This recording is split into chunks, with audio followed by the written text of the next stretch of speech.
So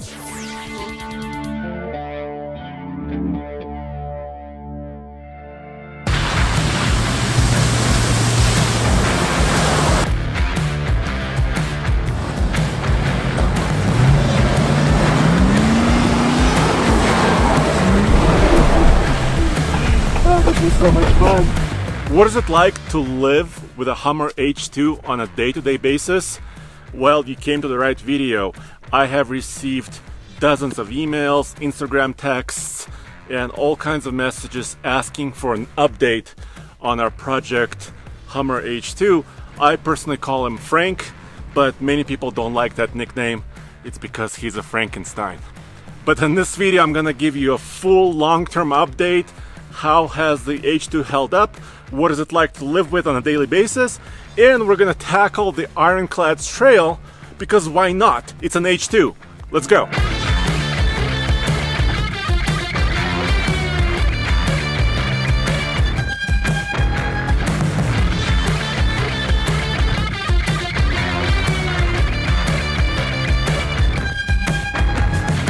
So how's the H2 set up for off-roading? Alright, it's not a military Humvee, it's not an H1, but it still has good bones. It's a body-on-frame truck. It's got incredibly good approach angle, really good departure angle. The breakover is not too bad either once I remove those side steps. Yes, of course it has a skid plate, rear locker, 4-low, transfer case, and these 35-inch tall tires. These are mud terrains, KM2s from BFG. So yeah, I would say it's got the bones to go off-road still, and we actually upgraded the front end suspension. The H2 has an independent front suspension. It's kind of like a heavy-duty GM pickup truck or even a light-duty half-ton pickup truck. But originally from the factory, these ends, these tie rod ends, were really thin. They're about as big as my pinky, so we upgraded them to heavy-duty units because H2s have been known for kind of snapping these when going off-road, when you're kind of going over rocks. So hopefully that's not going to happen today. And this is what makes the H2 so great off-road as well. Here's your four-wheel drive system. It's a permanent four-wheel drive. That's partially why it sucks gas. You can go have a center locker basically enabled for high. You can go for low, which I'm in now. You could lock the rear diff, actual button. It's not a G80, it's not an automated locker, it's actual selectable locker. And down here, I have traction control setting. Number 2 means it's kind of an off-road setting, so it allows a little bit more slip before it cuts power. Of course, tow haul mode, which I don't use much, even when towing, because this truck is a beast. And air suspension. I can actually lift this truck up by about 2 inches. It's crazy.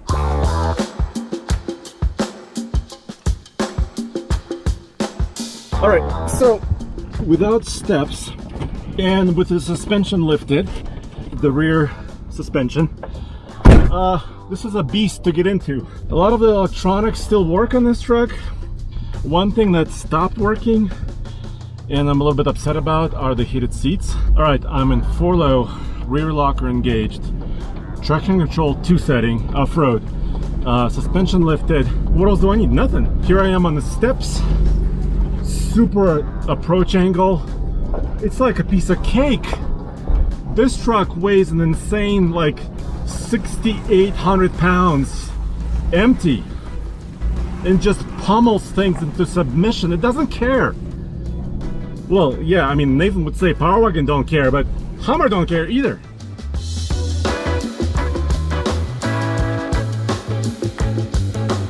On the original Humvee or the H1s, there are hooks in the front to actually be able to lift the truck by a helicopter or something in the military.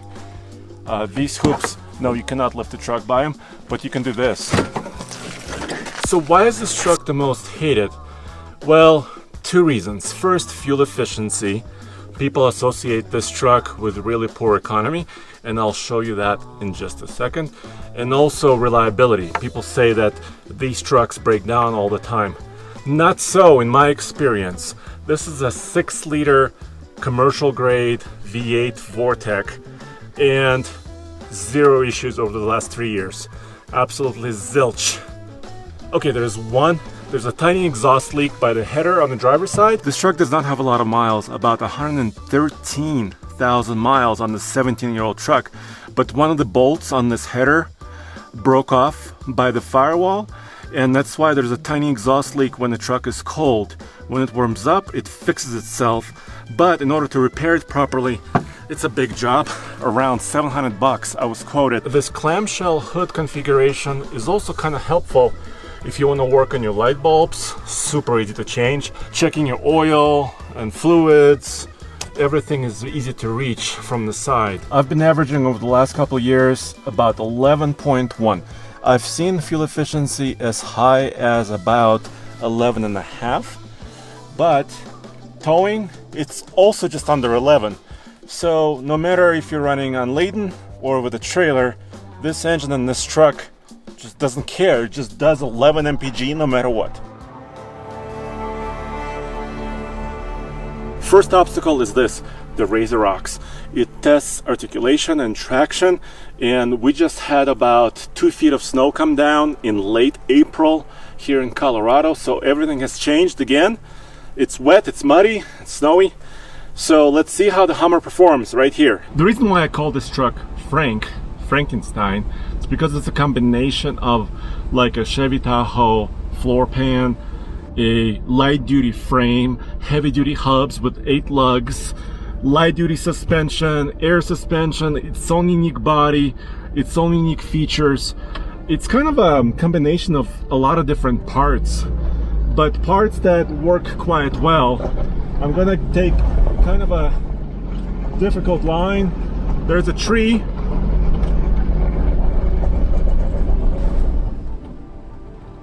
Huh. Okay. I didn't do a good job. I needed a little bit more momentum. This truck, you have to be kind of careful with because it's so tall. It will hit branches with that cargo carrier. It's pretty gnarly. It's really wide. Let me take another run at it and see if I can get a little bit of momentum.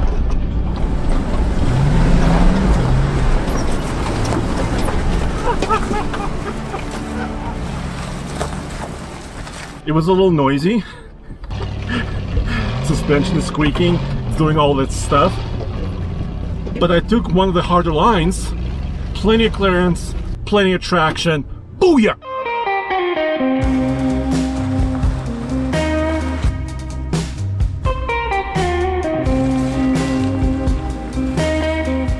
Guys, I need some help. As you can see, I'm in the middle of an upgrade here and it's not complete. Here's a factory head unit, which is, has a CD changer. It's really nice, but it's been getting ratty. The buttons are falling apart, and I really want a backup camera. My wife, when she drives this, and she doesn't drive it very much, always complains about visibility. The mirrors are too small on the outside. There's not enough vision to the back, not enough vision to the front. Yeah, I give you that. Not a lot of vision. So I wanted to install a backup camera, but I wanted to tie it all in the same place right here. So of course I went for the cheapest solution possible. This is a $99 Android-driven infotainment system that I got on Amazon. And so let me show you what's working and what's not. Check it out. I put it in reverse. Boom, reverse camera. I can now see my trailer when I'm hooking up, and if I'm parking, I can see where I'm going. These lines are not active, so when I turn my steering wheel, nothing happens. Then it has a lot of other cool features. Bluetooth phone, that's working. I can use my phone as a hotspot. I can look up at Google Maps. All that is great, except no sound. I spent 2 weekends tracing the wiring. I cannot get the speakers to run. I know this head unit is putting out sound because I had a test speaker. I hooked it up. I can play sound in my hand. Hook it into the truck. Check all the wiring 3 times. No sound. It does have an amplifier underneath the center console. So guys, if you ran into this problem before, help me out in the comments below. Tell me what I'm doing wrong, and also tell me Why the heck did I choose a cheap head unit? Yeah, you can say it. I'm approaching the second obstacle, truth or dare. If I go to the driver's side towards the left, it's more difficult because it's icy and snowy. And if I go straight, it's a little bit easier but rockier. I'm gonna go harder, obviously. Let's just test it. Let's not go easy. This truck weighs about 7 million pounds. Okay, no. All right, I'm kidding. It weighs about 6,800 pounds empty. About a year ago, I used this truck as a snowplow, and you can see that video as well. And I told you about an issue with my oil pressure gauge. I thought it was a sending unit, but turns out it's not. It's just a faulty gauge, and it's a common problem on this year truck. Anything from 2003 or a couple years on each side of that. Some of these gauges are known to fail, and I just need to replace this one. This truck has an optional air suspension in the back, so towing is no big deal because as soon as you put a trailer on, it actually levels itself out, which is a really high-tech feature. And this is a 2003 truck, so back in the day you still had that. Although reliability wise the air suspension may fail, but it hasn't yet, so that's good news. But on the highway with the trailer, yeah, the 4-speed automatic struggles quite a lot. It hunts for gear sometimes, it revs really high, so it's not grand for towing. I did have to install a aftermarket trailer brake controller, which works great, and the wiring was a little bit complicated underneath the dash, but we got it done. At least I know how to do something.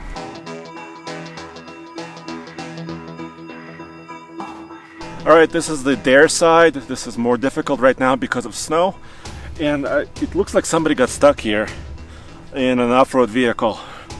It could have been a 4Runner, I'm not sure, but the 4Runner weighs like a half of what a Hummer H2 weighs. I'm gonna give it some gas. When in doubt, use the throttle pedal, right?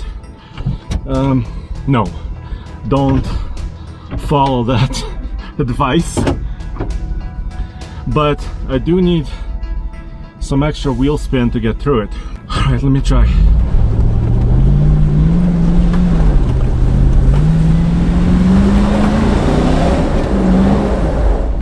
My locker disengaged, I was going too fast. Let me back up and take another shot at it. I'll do it in a more gentle way. I think the H2 kind of likes a little bit more gentle.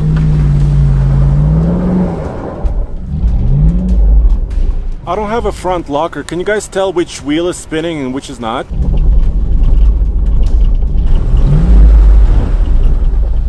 Can't get over this little ledge.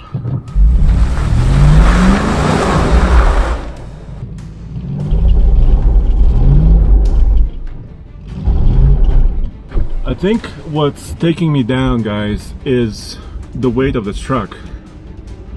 Let me change my line.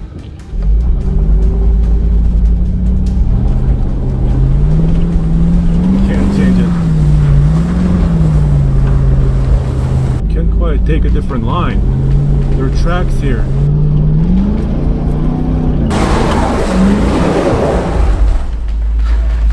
I might have to call it and take the truth. I'm disappointed. I know this truck has the capability, it just can't get over this icy ledge. It weighs too much. The gravity is pulling it down. And if I go harder, I might break something. I don't want to go too hard. All right, let's do this, which is also hard.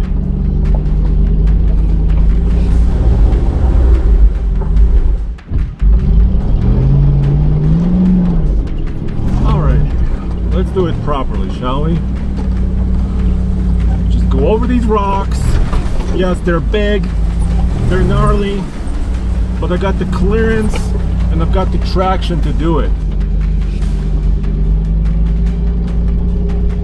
Okay, a lot of snow here. Yikes, a lot of snow.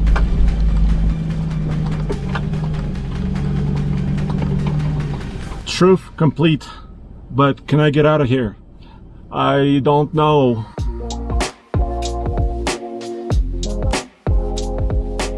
As wide, as tall, and as big as this Hummer H2 really is, it does not have a ton of space on the interior.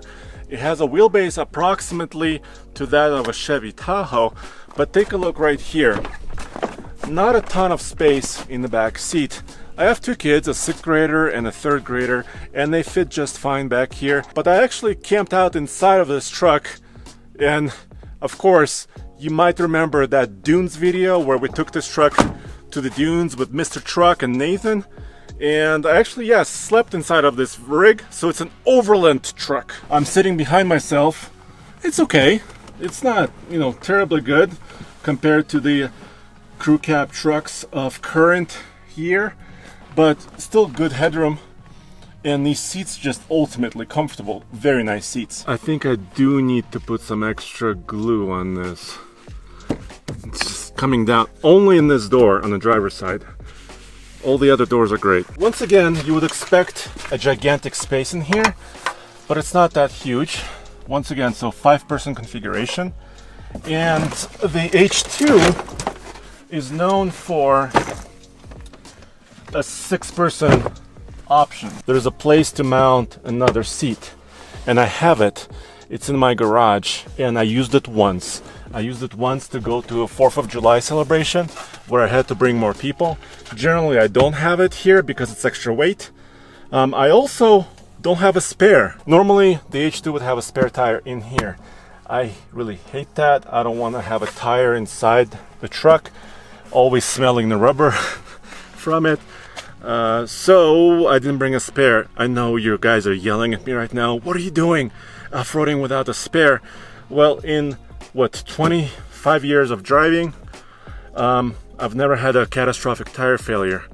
So, cross my fingers. When we purchased this truck 3 years ago at TFL, it had a tire carrier on the back mounted using these 2 bolts here and on the driver's side where these hooks are.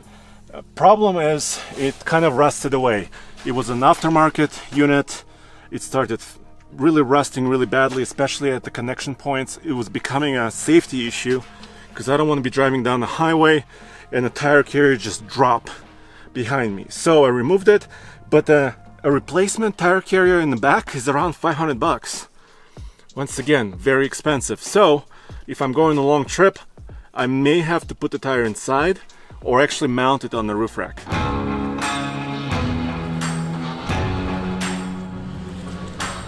So I made it past the truth section, but right now I need to turn around. This is our standard turning place, but it's got like a foot of snow. So I might get bogged down in it. We'll have to see exactly what happened. And I also might have to test my breakover angle of that big rock.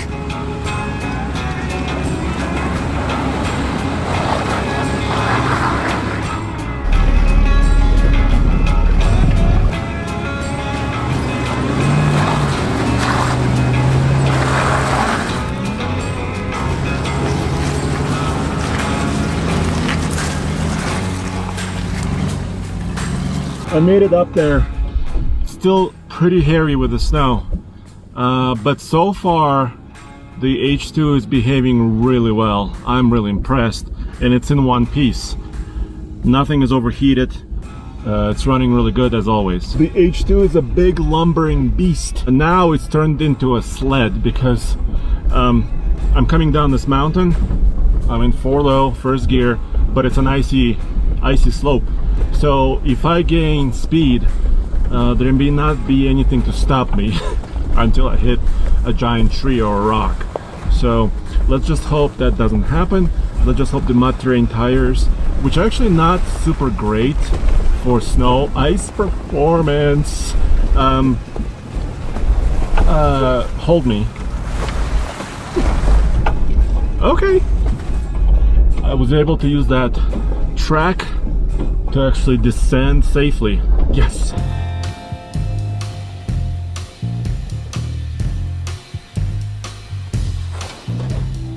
Back in 2003, this truck was equipped with OnStar satellite system.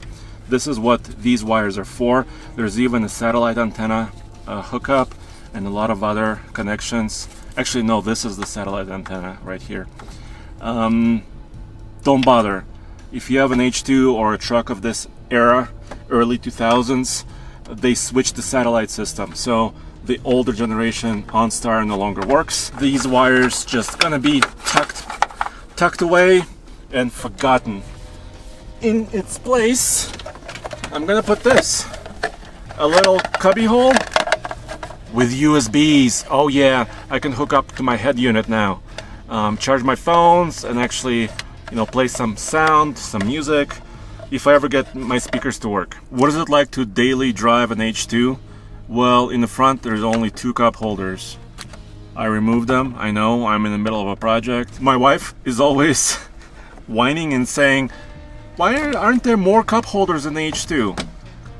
I don't know why. Another reason I personally love the Hummer, especially the H2, is because you can accessorize it.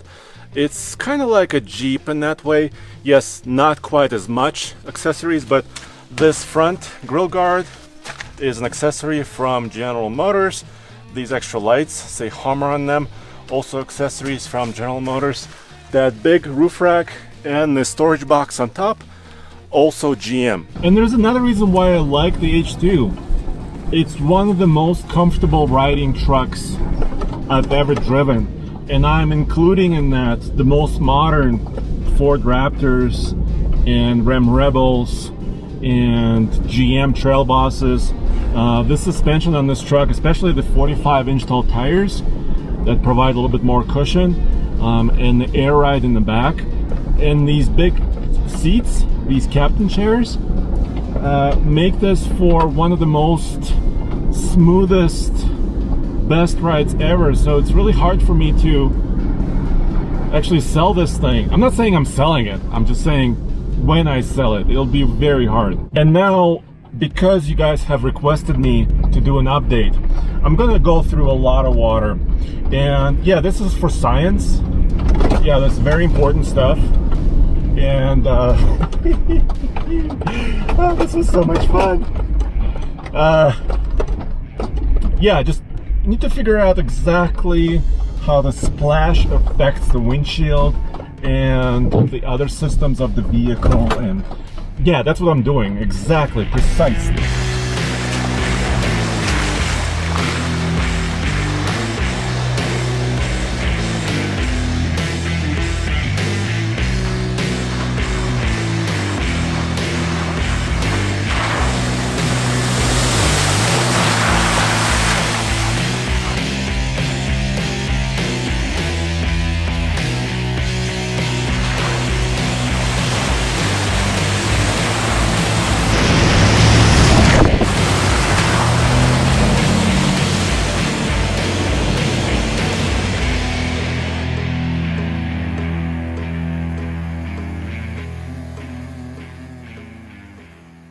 Alright, as you can see, the Hummer H2 is holding up really good.